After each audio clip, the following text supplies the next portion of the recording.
오늘 예수님이 길을 가시는데 모두가 되고 싶어하는 워너비가 등장합니다. 그 워너비라는 게 내가 정말 되고 싶은 말할 때 워너비라는 표현을 쓰잖아요. 그렇죠? 근데 그런 워너비가 등장해요. 왜 그가 워너비인지 이제 이야기를 내가 설명하면서 하나하나 한번 설명해 줄게요. 첫 번째, 그는 예수님께 달려와서 무릎을 꿇고 예수님께 물어요. 선한 선생님이요, 내가 무엇을 하여야 영생을 얻으리이까? 봐봐요. 지금 이 장면은 이 사람이 예수님을 아주 권위 있는 랍비, 즉 선생님이라고 생각하고 있다라는 것을 분명히 드러내고 있습니다. 존경심이 있고요. 또한 간절하게 자신이 어떻게 하면 영생을 얻을 수 있을까에 대한 그런 영적인 관심을 가지고 있는 사람이 분명해요. 이거 봤을 때는 지금 이 자리에 있는 선생님들과 그리고 여러분 부모님들이, 여러분 어떤지 모르겠지만 여러분을 향한 워너비예요. 여러분들이 정말 예수님 앞에 무릎 꿇고 이렇게 기도하는 사람이 되는 걸 부모님들과 선생님들이 다 원하시고요. 전 여러분 안에도 이런 마음이 있을 거라고 생각해요. 그 첫 번째 볼 수 있는 워너비이고요. 또한 이 사람은 도덕적으로 또 영적으로 굉장히 탁월한 사람이라는 걸 지금 말씀하고 있죠. 보여주고 있죠.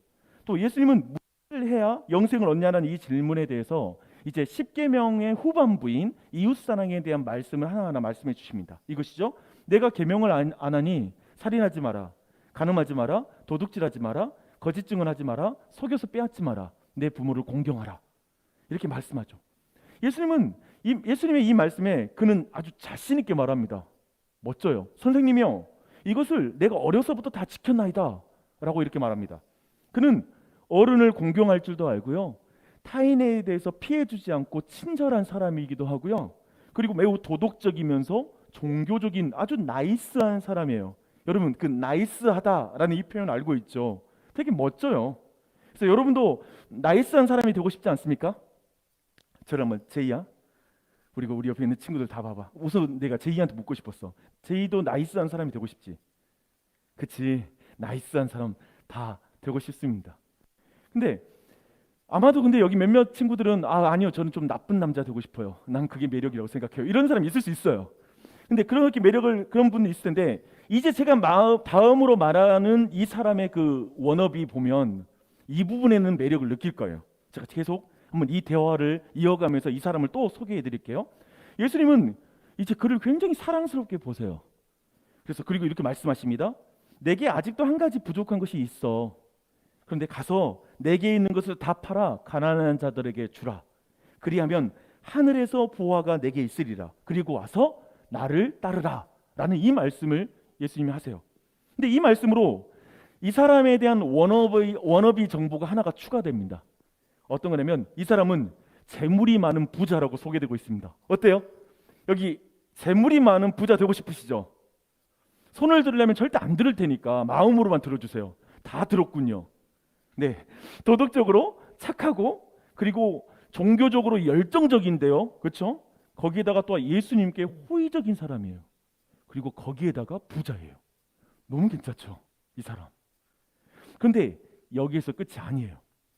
마태복음에서는 이 사람에 대한 나이에 대한 정보가 하나 추가됩니다. 봐봐요. 지금 인격도 성숙하고 돈도 많고 다 그런데 이 사람은 젊은 사람이다. 와, 여러분이 꿈꾸는 배우자감이에요. 그렇죠? 나이까지 젊어. 너무 완벽해요. 그렇죠? 그리고 누가복음은 또 여기에다가 정보를 하나를 더 더해요. 뭘 더하는 줄 아세요? 이 사람은 관리예요. 젊은 관리라고 말하고 있어요. 즉 뭐냐면 사회적인 지위가 어느 정도 있는 사람, 약간 공무원, 이 정도 하면 좀 이해가 되죠? 어때요? 이제 이 정도 왔으면 모든 워너비를 갖춘 것 같아요. 그렇죠? 여러분, 사회적 지위까지 있고 공무원이 되고 싶어하는 친구들에게는 분명히 워너비라고 말할 수 있는 사람이기도 하고요. 또한 빨리 돈을 벌어서 젊은 나이에 은퇴하고 싶다, 그래서 내가 자유롭게 살고 싶어하는 사람에게도 이 사람은 워너비예요. 그렇죠? 그래서 그냥 이 모든 걸 우리가 표현한다면 한마디로 뭐냐면 솔직히 이 사람 부족한 것이 없어 보이는 사람, 너무나 완벽해 보이는 사람이라고 우리는 말할 수 있을 거예요. 근데 예수님은 그에게 한 가지 부족한 걸 봅니다. 여러분, 이 사람 배우자로 물론 한 가지가 빠져 있어요. 치명적인 정보 하나가 빠져 있는데 얼굴에 대한 잘생겼다는 표현이 없기 때문에 이것이 여러분에게 못마땅스러울지 모르지만 솔직히 말해봐요. 여러분 여기 모두가 우리 여성이라고 생각하고 물론 남자친구들은 예쁜 여자고 돈까지 많다고 생각하면 되니까 질문할게요. 어때요? 이런 남자, 이런 여자 만나고 싶지 않으세요? 하나라도 빠진 거 있나요? 여러분이 원하는 것 중에서? 뭐 거의 없죠, 그렇죠? 완벽해요, 그렇죠? 근데 부족한 것이 없는데 예수님 보시기에는 부족한 것이 하나 있다라고 말하고 있어요. 근데 그 부족한 것이 22절에 드러나고 있습니다. 22절에 보니까 이래요. 그 사람은 재물이 많은 고로 이 말씀으로 인하여 슬픈 기색을 띠고 근심하며 가니라. 젊은 부자는 결국 어떻게 되냐면요, 예수님을 따라가는 것이 아니라 재물을 따라 길을 걸어갑니다. 그러니까 그의 앞에 있는 것은 재물이에요. 젊은 부자가 진짜 사랑하는 것을 따라 걸어가게 되는 거예요. 그러니까 이 대화를 통해서 이 젊은 부자에게 진짜 사랑하는 것이 무엇인지가 드러나게 된 것이죠. 여러분 잊지 마세요. 모든 사람은 자신이 사랑하는 것을 따라 걸어가요. 여러분들 인생길을 걸어갈 거예요. 여러분 모두 여러분이 사랑하는 것을 따라 걸어가는데, 오늘 만약에 예배당에 오기 너무 싫었다면 부모님을 사랑하기 때문에 여기 와 있는 거예요. 왜냐하면 부모님이 너무 가라고 하니까, 안 가면 부모님이 마음 아파하니까. 그러니까 부모님을 사랑하기 때문에 여기 와준 거지.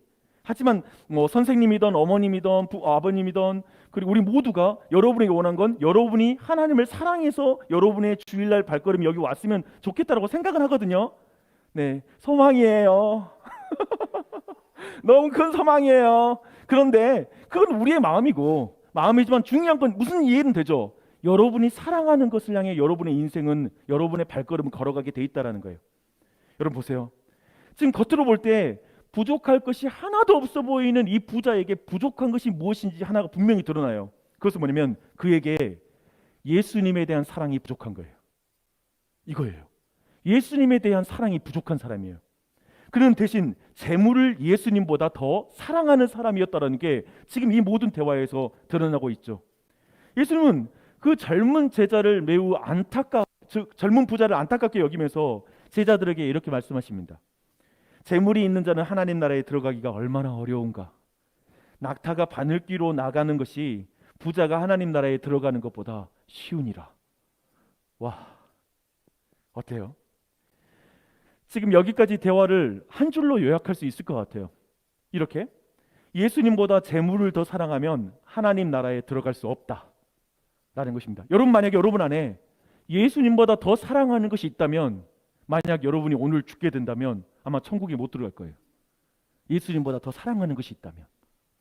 그런데 이 요약보다 지금 아마도 오늘 방금 말씀드린 것 중에 부자가 그 천국에 들어가는 것은 낙타가 바늘귀 있잖아요. 작죠. 그 바늘귀로 들어가는 것보다 어렵다라는 말이 계속 머리에 남죠. 그렇죠? 그래서 어쩌면, 근데 지금 이 말은, 방금 전에 말했던 이 말은 동전의 양면과 같은 말씀이에요. 뭐냐면 부자가 하나님 나라에 들어가기 왜 어려운 것일까요? 그냥 부자는 무조건 천국에 갈 수 없다는 말이 아니에요. 그럼 나 부자 못 되겠네요? 지금 이런 질문에 대해서 답하는 그런 질문 아니에요. 그런 의미가 아니에요. 이것입니다. 재물을 예수님보다 더 사랑하면 하나님 나라에 들어갈 수 없다. 재물이 가져다 주는 것을 예수님이 주는 것보다 더 좋아하는 사람은 천국에 들어갈 수 없다. 재물을 예수님보다 더 의지하는 사람은 천국에 들어갈 수 없다. 하늘 창고에 상급이 쌓이는 것보다 은행 잔고가 더 쌓여지는 것을 더 좋아하는 사람은 천국에 들어갈 수 없다. 어때요? 지금 이렇게 말씀하고 있어요. 그래서 지금 이 부자를 그 유진 피터슨이라는 목사님께서 이걸 이렇게 좀 번역하고 있는 한 번역을 읽어드릴게요. 그것은 그 젊은이가 전혀 예상치 못한 말씀이었다. 그는 기운이 쭉 빠져 예수를 떠나갔다. 그는 많은 것을 움켜쥐고 있어서 차마 그것을 놓을 수가 없었다. 재물이 많았잖아요. 그 손에 재물이 가득 잡혀 있으니까 놓을 수 없는 거예요. 여러분 예전에 그런 원숭이를 잡는 그 방법에 대한 것을 여러분 익히 들었죠. 어떤 작은 바구리에 원숭이의 주먹이, 이제 손이 들어가지만 주먹으로는 나올 수 없는 그런 정도 작은 구멍에 원숭이가 좋아하는 음식을 넣어놓고 이제 원숭이가 손을 넣어서 딱 움켜쥐죠. 움켜쥐는 순간에 사실 뺄 때 안 빠지잖아요. 계속 그걸 안 빠진 상태로 결국은 이 원숭이를 잡는 것이죠. 이걸 놔야 되는데 놓지 못하는 것이죠. 마치 그것처럼 지금 부자는 자기의 손에 재물을 가득 쥐고 있기 때문에 예수님의 손을 못 잡는 거예요. 예수님 함께 내 손을 잡으라 해도 잡을 수 없다라는 거예요. 그 잡고 있는 게 바로 재물이었다는 것이죠. 근데 여기에서 젊은 부자가 재물을 끝내 이렇게 포기하지 못하는 이유에 대해서 한번 생각해 보고요. 여러분, 제가 질문 하나 할게요. 어쩌면 여러분들 왜 공부하죠? 이거 질문. 우리 앞에 있는 우리 회장님, 왜 공부하죠? 대학 가려고. 대학 가서 왜? 그 다음은 돈 벌려고. 굉장히 내가 원하는 대답 해줬어요. 너무 감사해요. 예, 봐봐요. 지금 우리가 좋은 대학에 가고자 하는 것은 어떤 안정적인 직업을 얻고자 함일 거고요. 안정적인 직업이라고 말하는 거 뭐냐면 안정적인 수입을 거둘 수 있는 곳에 가고 싶다는 거겠죠, 그렇죠? 그런 의미에서 어쩌면 돈을 벌기 위해, 돈을 잘 벌 수 있는 어떤 직장을 얻기 위해 우리 모두는 열심히 공부한다라고 또한 말할 수도 있을 것 같아요, 그렇죠?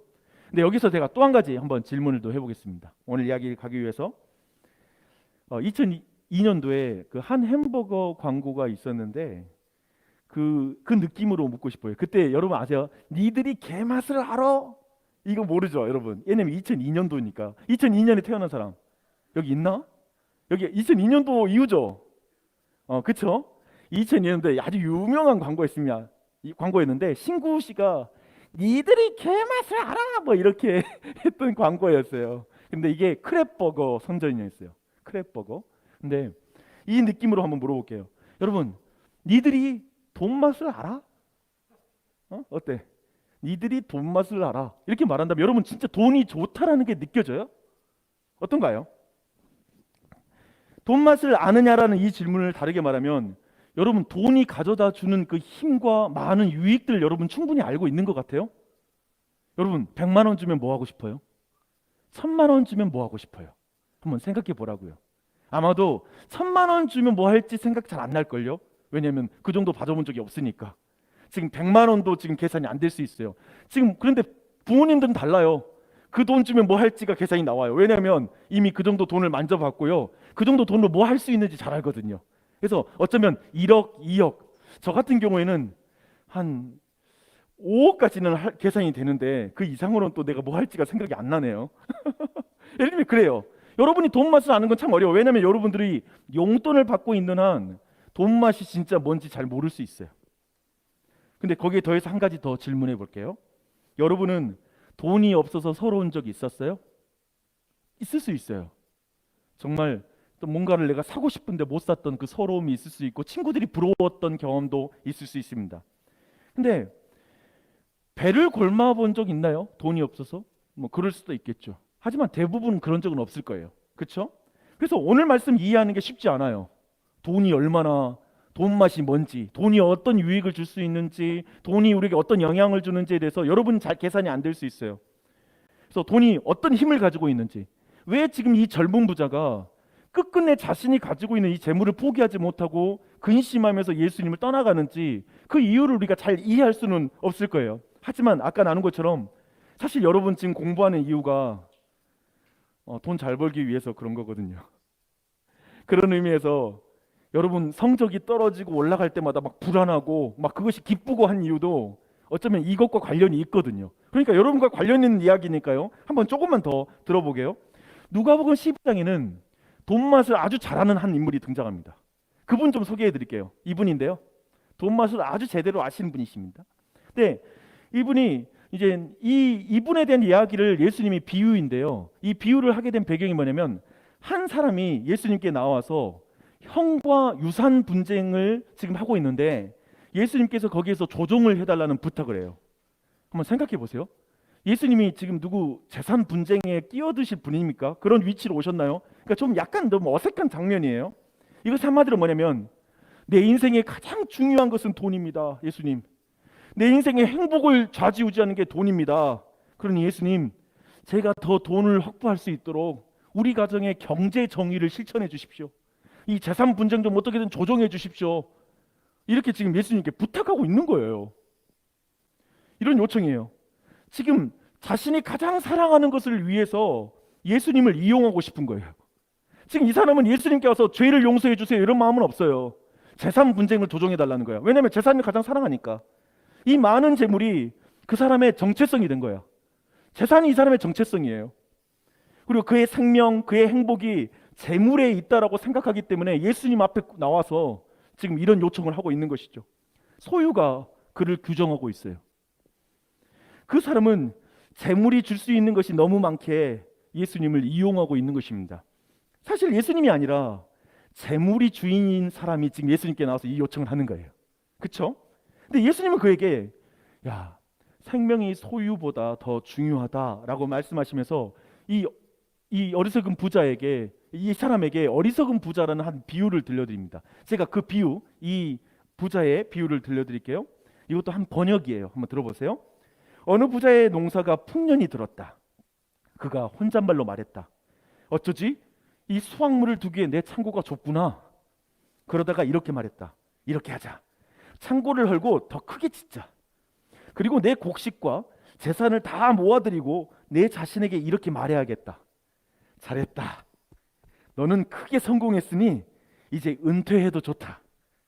평안히 내 인생을 즐겨라. 바로 그때 하나님이 나타나 말씀하셨다. 어리석은 사람아, 오늘 밤 너는 죽는다. 그러면 창고에 가득한 내 재산은 누구의 것이 되겠느냐? 너희의 창고를 하나님이 아니라 너희의 재물로 채우면 바로 이렇게 된다. 우리 모두가 창고를 가지고 있다는 거예요. 마음의 창고일 수 있고요. 우리 모두가 가지고 있는 창고가 있어요. 근데 거기에 재물로 거기에 나오면 내 자아로 그것을 쌓으면 이 부자꼴 난다. 그것은 어리석은 것이다. 라고 이렇게 지금 말씀하고 있어요.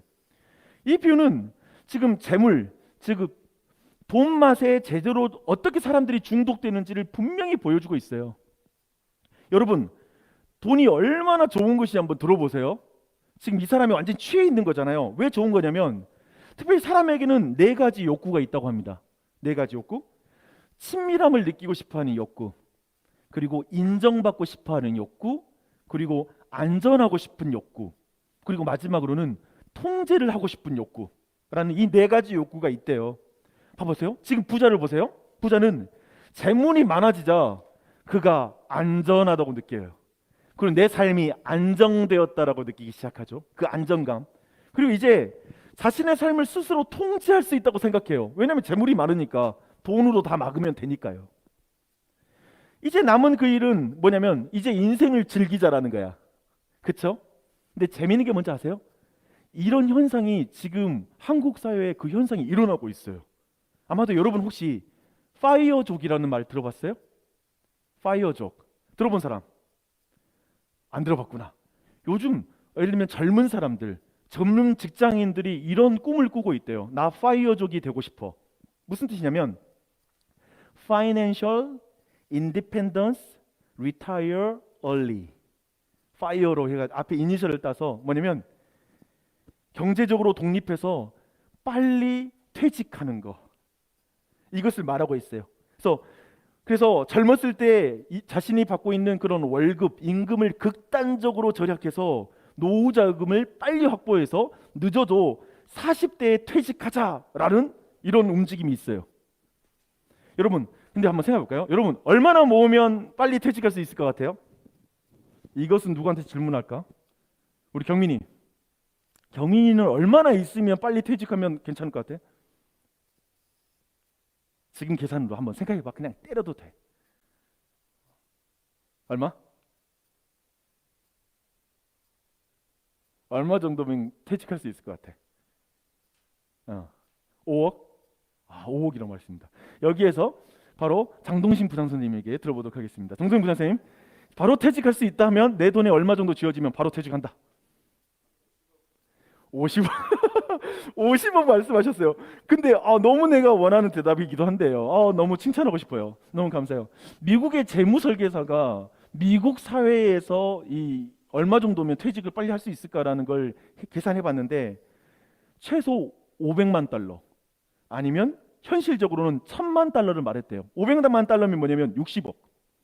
그리고 현실적으로는 120억 정도 되면 빨리 이렇게 퇴직하는 거 괜찮다. 이렇게 말을 했다고 하더라고요. 여러분, 우리나라도 크게 다르지 않을 거예요. 그런데 지금 이 파이어족의 주장이 아까 봤던 어리석은 그 부자의 그 주장과 되게 닮아 있어요. 봐봐요. 잘했다. 너는 크게 성공했으니 이제 은퇴해도 좋다. 평안히 내 인생을 즐겨라. 지금 이 말이에요. 어리석은 말이기도 하죠.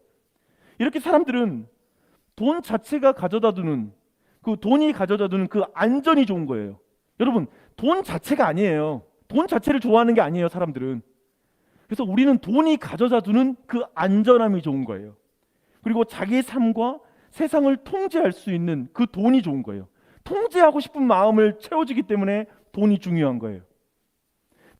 저 부자 파이어족처럼 때로는 돈을 많이 쓰지 않고요, 아주 검소하게 사는 것으로 이 우상에 사로잡힐 수 있어요. 돈 전혀 안 쓰는 거예요. 철저하게 모으는 거예요. 아주 구두쇠처럼 사는 거예요. 그것이 돈을 사랑하는 것일 수 있어요. 돈을 우상처럼 섬기는 것일 수 있어요. 남들에게 돈 전혀 못 써. 왜냐하면 내가 돈을 모아야 되니까. 그런 형태로도 나타날 수 있어요. 안전하게 다 저축하고 투자할 수도 있습니다. 왜냐하면 돈을 신뢰하기 때문에, 그리고 돈을 의지하기 때문에, 그리고 돈을 사랑하는 것이죠. 또한 돈에 대한 염려 혹은 돈을 버는 방법과 상상을 하는 게 거의 일상이야. 뭐 어른이 되면 부부들끼리 하는 이야기는 뭐냐면 어떻게 부동산을 증식시킬까? 대부분의 대화는 그런 생각. 하루 종일 살면서도 어떻게 하면 돈을 불릴 수 있을까라는 생각이 머리를 대부분 차지해. 어느 순간에 돈에 대한 염려와 욕심이 그냥 그 마음을 가득 채워요. 사실 어른들이 여러분에게 말하잖아요. 네 때가 좋아. 그냥 다른 생각하지 말고 공부나 열심히 해. 왜 그런 말 한 줄 아세요?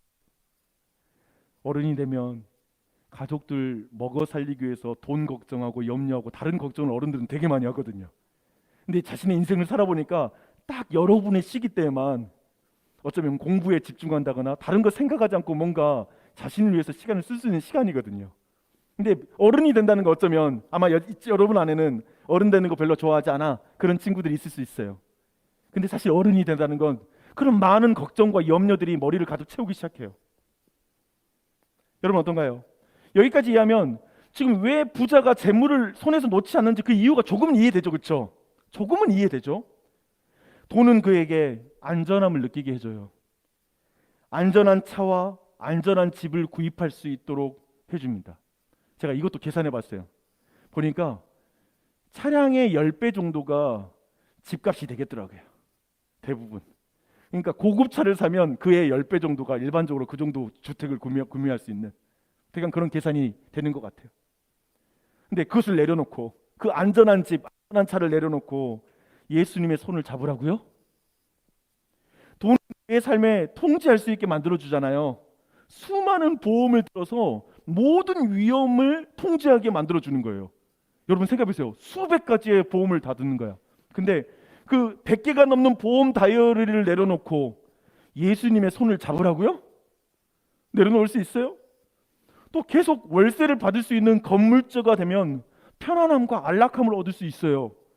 그런데 건물 문서를 내려놓고 예수님의 손을 잡으라고요? 젊은 부자는 많은 재물을 가진 자로서 하나님께 복을 받았다라는 사회적인 인정과 사람들이 이렇게 부러워하는 시선도 느끼고 있었어요. 그런데 예수님의 제자가 되기 위해서 이 부자라는 정체성을 내려놓으라고요? 어렵죠. 그렇죠? 어렵죠. 한마디로 그는 재물을 예수님보다 더 의지하고 신뢰하고 사랑하고 그리고 거기에서 안정감을 느끼고 그 재물이 나의 삶을 더 통제해 줄 것 같고 내 삶을 더 편안하게 만들어 줄 것 같고 이런 마음의 상태인 거예요. 우리 모두 이해돼요. 그렇죠? 이해되는데 얼굴로는 전혀 이해되지 않은 얼굴을 하고 있는 것에 감사해요. 근데 여러분 이해하고 있다라고 저는 생각해요. 너무 잘 이해하고 있어요. 그렇죠? 그 정도는 이해할 수 있죠. 그래서 재물을 따르기로 한 거예요. 절대 자신이 쥐고 있는 것은 내려놓을 수 없어요. 예수님 손을 잡기에는 너무 리스크가 커요. 불안해요. 이것을 성경은 뭐라고 말하냐면 따라합니다. 우상숭배. 여러분 한번 큰 소리로 따라하면 제가 엄청 행복하겠지? 네, 그렇게 생각하고요. 한번 우상숭배. 네, 성경은 이것을 우상숭배라고 말해요. 예수님은 재물을 따르는 젊은 부자와 우리에게 그래서 말씀하십니다. 이렇게 말해요. 한 사람이 두 주인을 섬기지 못합니다. 혹 이를 미워하고 저를 사랑하거나 혹 이를 중히 여기고 다른 것을 경히 여깁니다. 너희가 하나님과 재물을 겸하여 섬기지 못할 것이다. 성경은 이렇게 말씀하고 있어요. 그렇기 때문에 사랑하는 여러분, 하나님은 부자를 미워하는 분 아니에요. 여러분 기억하세요? 하나님은 부자 미워하는 분 아닙니다. 오늘 말씀 잘 보세요. 예수님은 그 젊은 부자를 주목하셨고 사랑스럽게 여겼다라고 말씀하고 있어요. 저는 이게 이해가 안 되더라고요. 예수님이면 이미 이 사람이 뭘 사랑하는지 알잖아요. 그런데도 예수님은 그 젊은 부자를 사랑스럽게 보셨어요. 근데 그래서 더욱더 이 이야기가 강조하고 있는 게 뭔지 아세요? 예수님은 그 젊은 부자를 사랑했는데 젊은 부자는 예수님을 사랑하지 않았다라는 거예요. 젊은 부자는 예수님을 사랑하지 않았어요. 우리는 재물도 사랑하고 하나님도 사랑할 수 있다고 막 주장하잖아요. 그렇죠? 여러분 아마 설교 듣다가 아니요 목사님 저는 재물도 사랑하고 하나님도 사랑할 수 있다고 생각하는데요 라고 말하죠. 근데 그건 마치 이런 말이에요. 어떤 부부가 한 배우자가 외도를 들킨 거야. 외도를 들켰어. 근데 배우자가 따져 묻자 배우자에게 이렇게 말한 거야. 나는 당신도 사랑할 수 있고 그 사람도 동시에 함께 사랑할 수 있어. 뭐 이렇게 여러분 말을 하면 어떻게 될 것 같아요, 여러분? 꼭지가 돌겠죠. 미쳐버리겠죠. 지금 하나님과 우리 관계는 그런 관계예요. 성경은 우리가 연인 관계라고 말해요. 하나님은 우리의 신랑이고 우리는 신부라고 말해요. 그래서 우리가 더 하나님보다 사랑하는 사람은 천국에 들어갈 수가 없어요. 천국은 하나님과 결혼하는 장소거든요. 천국은 하나님과 가장 친밀한 곳이거든요. 근데 천국에 다른 것을 더 사랑하는 사람은 들어갈 수가 없는 거예요. 그래서 이해되죠? 이제 말씀 마무리할게요. 오늘 설교 준비하면서 제가 책을 한 권 읽었습니다. 읽은 내용 중에 미국의 그 철강왕 앤드류 카네기, 즉 철을 철강 회사를 통해서 엄청난 부를 축적했던 그런 분이세요. 근데 이분의 재산이 오늘날로 그 3,720억 달러 정도가 됐대요. 제가 이거 한국 돈으로 환산을 제가 수학을 어려서 포기해가지고 이런 거 전혀 못하거든요. 그래서 다른 교육자분에게 부탁을 드렸어요. 그러니까 대강 어떻게 됐냐면 정확한지 모르겠는데 400조 정도가 돼요. 그러니까 개인 재산으로. 그래서 민간인으로서는 굉장히 큰 부자였다 이렇게 말을 하더라고요. 가장 큰 부자였다고. 근데 이 사람 정말 부족한 것이 없어 보이는 사람 맞죠? 그렇죠? 여러분도 이렇게 좀 되고 싶죠? 근데 카네기는 성공한 지 불과 얼마 안 되던 33살 때 자기의 내면을 냉철하게 성찰하면서 나에게 쓰는 글이라는 비망록에다가 이렇게 적습니다. 그 내용을 제가 읽어드릴게요. 인간에게는 우상이 있을 수밖에 없는데 부의 축적은 우상 숭배 중에서도 최악에 속한다. 돈을 숭배하는 것보다 사람의 격을 더 떨어뜨리는 우상은 없다. 그러므로 가장 고상한 성품을 길러줄 삶을 신중히 선택하려면 나는 매사에 혼신의 노력을 기울여야 한다. 지나치게 긴 세월을 사업 걱정에 매달려 최단 기간에 돈을 더 벌 생각밖에 모른다면 영영 회복될 가망조차 없이 저급해질 수밖에 없다. 그래서 나는 35세 사업에서 손을 뗄 것이며 앞으로 2년 동안도 오후 시간은 꼭 공부하고 체계적으로 책을 읽으며 보내고 싶다. 이렇게 말한 거예요. 정말 자신의 내면을 깊이 꿰뚫었죠. 그렇죠? 그리고 돈이 어떤 것인지 돈의 속성도 굉장히 깊이 꿰뚫은 것 같아요. 그렇죠? 그래서 부라는 거, 부를 축적했을 때 자신의 삶이 그것을 추구하다가 어떻게 망가지는 것까지도 잘 알고 있어요. 그렇죠? 지금 젊은 부자랑 되게 비슷해요. 너무 탁월한 거죠. 그렇죠? 젊은 나이에 부자까지 됐는데 그런 내면의 생각, 영적인 생각까지 하고 있으니까 대단해 보여요. 그런데 카네기는 2년 후에 사업에서 손을 못 대요. 그리고 우리가 우려했던 대로 격이 떨어지는 인생으로 떨어지게 됩니다. 제가 읽었던 책에 이런 내용이 더해져 있습니다. 카네기는 2059개의 도서관을 지었지만 그 당시 제철소의 한 노동자는 인터뷰에서 많은 동료를 대변해 이렇게 말했다. 우리가 그에게 바란 것은 도서관 건축이 아니라 임금 인상입니다. 당시의 노동자들은 12시간 교대 근무를 했는데 바닥이 너무 뜨거워 신발 밑에 나무판을 못질해야 했다. 2주 단위로 살인적인 24시간 근무를 하고도 딱 하루만 쉬었고 형편상 아무리 좋은 거처를 구해도 혼잡하고 불결했다. 사고나 질병으로 40대나 그 이전에 대부분 목숨을 잃었다라고 말합니다. 카네기가 했던 그 사업한 그 사업장에 있는 사람이 40세를 못 넘기는 거예요. 그런 열악한 상황에 처한 거예요. 앤드류 카네기 이야기가 우리에게 보여주는 그 내용은 무엇입니까? 앤드류 카네기는 돈이 자기 마음속에 우상인 줄 아는 거예요. 그걸 알았어요, 여러분. 그리고 그런데 문제는 뭐냐면 그것을 뿌리를 뽑을 방법을 모른 거예요. 그걸 어떻게 이길지를 모른 거예요. 저 청년처럼 아까 봤던 젊은 부자처럼 똑같은 거예요. 우상이란, 여러분 기억하십시오. 우상이란 없앨 수 있는 것이 아니에요. 우상이란 오직 대체되는 거예요. 이 문장을 기억하세요. 여러분은 평생 동안 마음으로 뭔가를 숭배하며 살 거예요. 여러분이 추구하고 있는 것. 근데 그 추구하는 것이 달라질 뿐이에요. 마음의 주인은 바뀌는 것이지 없어지는 게 아니에요. 잊지 마세요. 여러분이 돈을 섬기든지 아니면 다른 것을 섬기든지. 고린도후서 8장 9절은 우리의 우상과 대체될 수 있는 분을 이렇게 소개하고 있습니다. 우리에게 대체될 수 있는 분이 있어요. 우리는 카네기와 다르게 이 마음의 우상을 어떻게 뿌리 뽑을 수 있는지 그 이유를 알아요. 제가 이제 소개해 드릴게요. 그분은 이분입니다. 우리 주 예수 그리스도의 은혜를 너희가 알거니와 부요하신 이로써 너희를 위하여 가난하게 되심은 그의 가난함으로 말미암아 너희를 부요하게 하려 하십니다. 아멘. 생각해 봐요. 예수님이 십자가에 달릴 때잖아요. 여러분 잘 모르겠지만 사실 발가벗겨져서 달렸어요. 그러니까 가진 것이 아무도 없게 된 거죠. 심지어 그 아래에서 로마의 군병들이 예수님의 옷을 나누어 가졌다고 말해요. 그러니까 모든 것을 다 내어주셨어요. 심지어 자신의 피와 모든 물까지 다 쏟아서 우리에게 내어주셨어요. 성경 여러분에게 돈을 그만 사랑하라고 말하지 않고 이렇게 말해요. 여러분을 사랑하는 분이 있다라고 말해요. 그분을 믿으라고 말하고 있어요. 재물을 쌓아서 사람은 행복한 것이 아니라 여러분을 위해서 가난해지신 예수님을 만나야지만이 여러분이 진정 부유해질 수 있다고 말하고 있어요. 저는 여러분이 예수님을 영접했으면 좋겠어요. 그분을 만났으면 좋겠어요. 이 재물이라는 게 뭐라고 했죠? 아까 말했죠? 인정받고 안전해지고 통제할 수 있고 뭔가 다른 사람과 친밀함을 살 수 있는 것처럼 그 힘을 주기 때문에 여러분이 사랑하는 거예요. 그런데 여러분을 인정해주는 분이 계세요. 온 우주의 하나님이 여러분을 인정해 주세요. 그리고 예수 그리스도 안에서 너를 내 자녀라고 불러주세요. 내가 너를 사랑한다고 말해주고 계세요. 나는 너의 아버지가 되고 싶고 너와 친밀해지고 싶다고 말씀하고 있어요. 예수님을 여러분이 귀히 여기세요.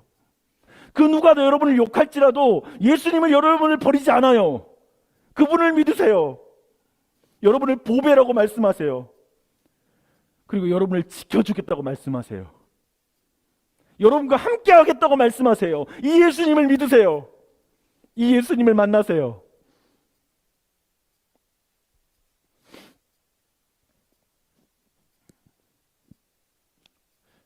저도 지금도 한 가지만 말할게요. 저도 목사지만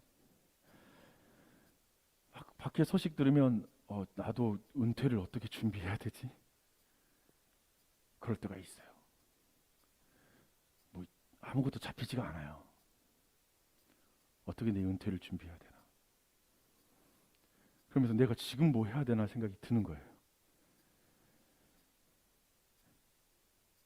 물질과의 싸움은 여러분 평생 이어질 거예요. 한 번 싸우는 게 아니야. 예수님 믿고 나서도 계속 여러분이 싸워야 될 거예요. 근데 제가 선택한 게 뭔지 아세요? 그리고 앞으로 내가 잘 지켜가고 싶은 거. 하나님이 나의 안전입니다. 예수님이 내 삶을 지키고 있으니 내가 돈으로 내 삶을 지키는 걸 내려놓겠습니다. 돈 많아서 사람께 인정받는 것보다 하나님께 인정받고 내가 돈을 나누고 더 사랑하는 것으로 내 삶을 채우겠습니다. 제 인생관, 제 방향은 거기에 있는 것 같아요. 그리고 그렇게 서고 싶어요, 솔직히. 여러분 어떤가요? 제가 느끼는 것은 뭐냐면 예수님 믿는다는 건 더 부요해지는 거예요, 마음이. 그래서 크게 상관없어. 하나님이 인도하실 거야. 하나님이 책임져 주실 거야 라고 그렇게 내 인생을 살고 싶어요. 저는 여러분에게 이런 삶에 대해서 소개하고 싶고요. 여러분도 저와 같이 한번 이런 삶을 살아가면서 많은 사람을 세우고 여러분의 인생을 많은 사람과 나눌 수도 있고, 구두쇠가 아니라 많은 사람과 나눌 수 있고 그들을 섬길 수 있는 그런 인생으로 더욱더 나아갔으면 좋겠습니다. 기도하겠습니다.